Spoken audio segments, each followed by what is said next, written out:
Hello Capricorn, Sun, Moon, Rising, and Venus signs. Kamusta kayo? Sana po'y nasa mabuti kayong kalagayan. Welcome back po sa Star Tarot. Kung bago kayo rito, welcome din kayo. Thank you sa inyong support. I truly appreciate it. God bless you all. Capricorn, tignan natin ang mga mensahe ninyo for today. Paunang mensahe ninyo ay solitude. Ayan, so maybe you're being invited here, by the Spirit to put yourself in solitude. Okay? Maaring maraming gumugulo sa isip ninyo. Maaring you have too much on your plate. Kaya siguro marami kayong inaasikaso, marami kayong pinag-iisipan, and to the extent na siguro naguguluhan kayo, no? Maybe you're experiencing unclear thinking. Kaya maybe kailangan ninyo muna na magnilay-nilay, put yourself into stillness, put yourself in solitude, okay? At nang sa gayon, you can go deep within you, no? Ma-examine ninyo yung nararamdaman ninyo, ma-examine ninyo yung sarili ninyo, no? Kung ano na yung priorities ninyo, nasaan ka na sa ngayon, yung ganun ba, okay? Or maaring kailangan nyo lang na magpahinga. Posibleng ganun din ang sitwasyon dyan, no? Maybe you don't even have time to self-care, kaya kailangan nyo lang din na magpahinga. We have number 6, moving on. Ayan, kailangan ninyo na mag-move on siguro sa buhay ninyo sa ngayon, Capricorn, kaya do so. Maybe nanggagaling kayo dito sa isang sitwasyon na medyo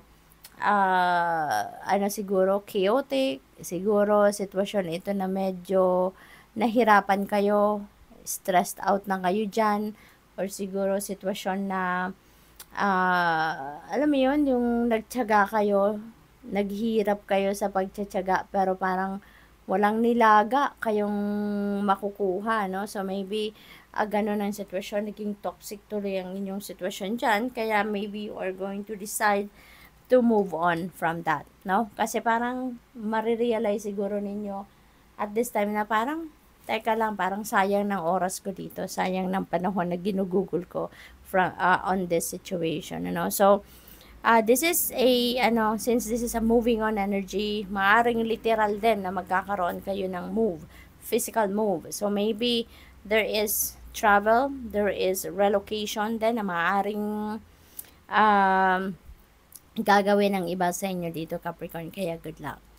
What else? We have love begins. Ayan, so mayroong bagong relationship. Siguro na papasukin kayo, and that could be love and romantic relationship. So good luck to that, no? Kasi maaaring meron bagong love life na papasukin kayo dito, Capricorn.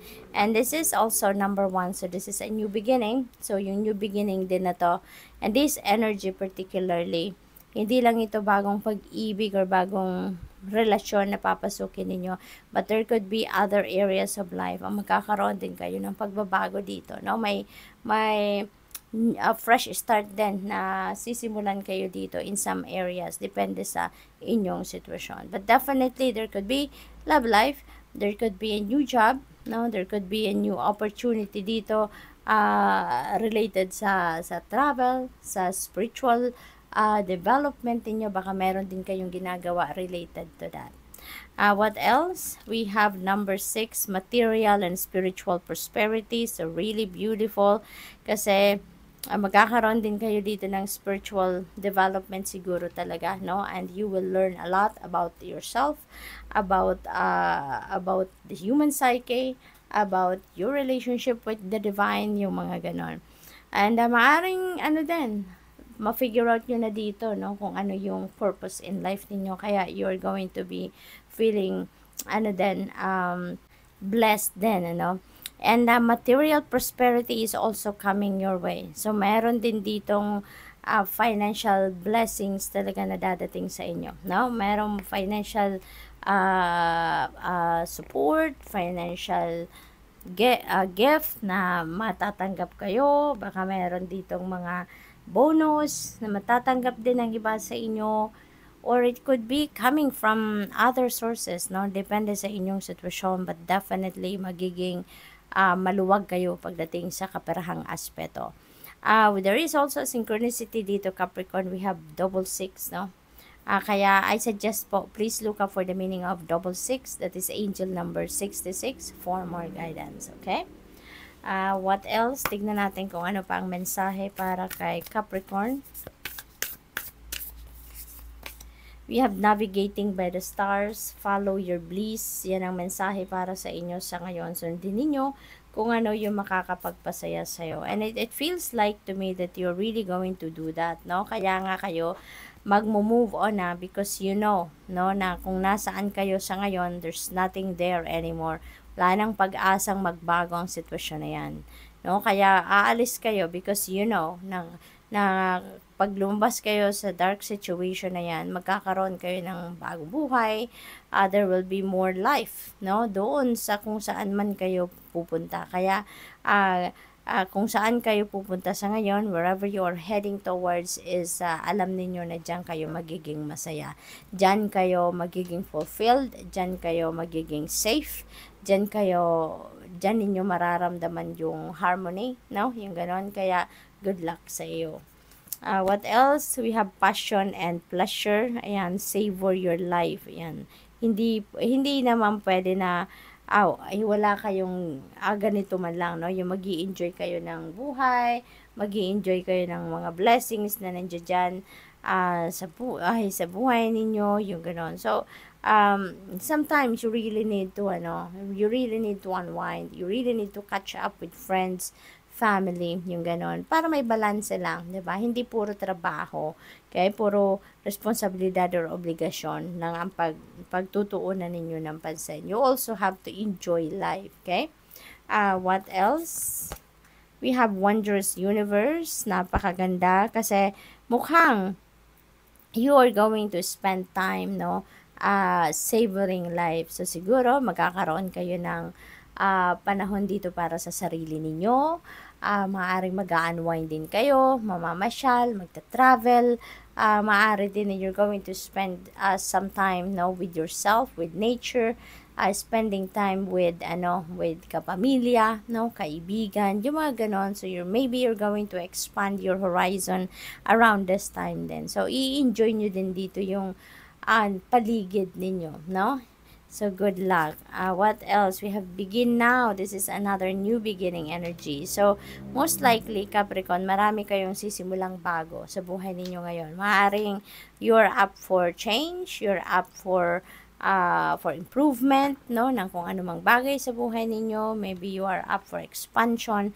Kaya, meron kayong a new beginning energy around you, no, Capricorn. So, maraming bagay-bagay yan, iba-iba yan. Maaaring bagong trabaho yan, bagong career, bagong relationship, bagong tahanan, or bagong place of residence na pupuntahan.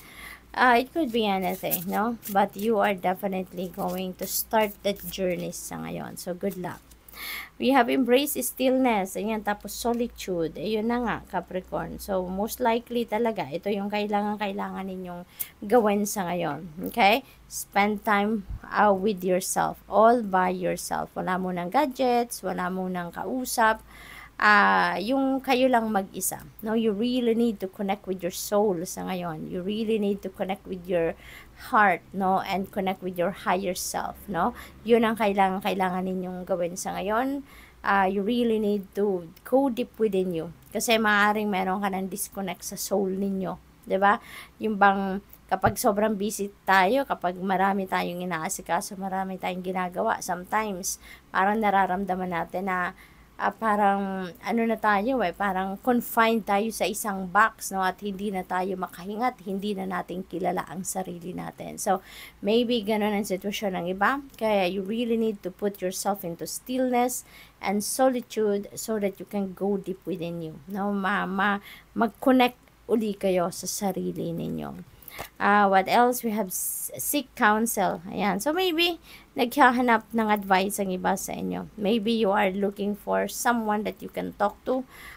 Maaring related yan dito sa solitude and sa stillness. Maybe, meron kayong madidiscover dito or marirealize within yourself na I need some help. No? I need some help. I need some advice. I need some opinion, no, ng kung sino man. Kaya maybe you are going to look for someone, no, na makakausap ninyo at makakapagbigay sa iyo ng sage advice regarding something. What else? Clear away old energies. Ayan, so there is a need for you to declutter your life, no? Declutter yourself at tanggalin na kung ano man yung mga old energies na yan. Maaaring mga limiting beliefs yan, maaaring mga maling paniniwala yan na maaaring ma-realize nyo na sa ngayon, mga old ninyong pinaniniwalaan, no? Na baka minanan nyo pang mga paniniwala yan, and maybe you're going to you're going to find out na hindi naman pala yan as good, no, as how you believe it, diba? Kaya maaring yun din ang kailangan ng tanggalin ninyo din sa sarili ninyo, and welcome newness, okay? Welcome new energies and fresh energies. So good luck. Thank you for watching. Love and light. Namaste.